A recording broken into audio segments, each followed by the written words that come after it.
தங்கத்தை பொறுத்தவரை முதலீட்டாளர்களுக்கு இருக்கக்கூடிய கேள்வி என்னன்னா, இதுமாரி இந்த சீட்டு, இந்த டிஜிட்டல் கோல்டு, அதுக்கப்புறம் கோல்டு இது எல்லாமே பார்த்தீங்கன்னாக்க, கிட்டத்தட்ட ஒரு சற்றேறக்குறைய 10 வருடமாக இருந்து கொண்டிருக்கிறது.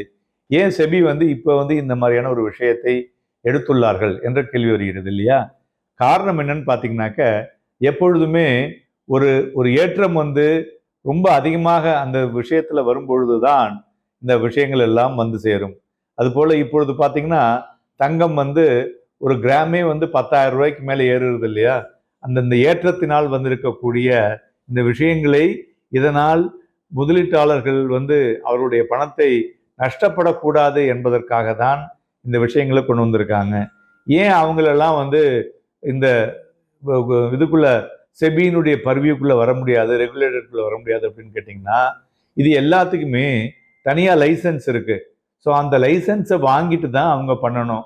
இப்போ நகைக்கடை வச்சிருக்கிறவங்க இந்த லைசன்ஸை தனியாக வாங்கணும்னா இதுக்காக தனியாக ஒரு என்டைட்டி பண்ணி அதன் மூலியமாக அந்த ரெகுலேட்டரியில் தான் பண்ணணும். ஆனால் அவங்க இதை பண்ண மாட்டாங்க.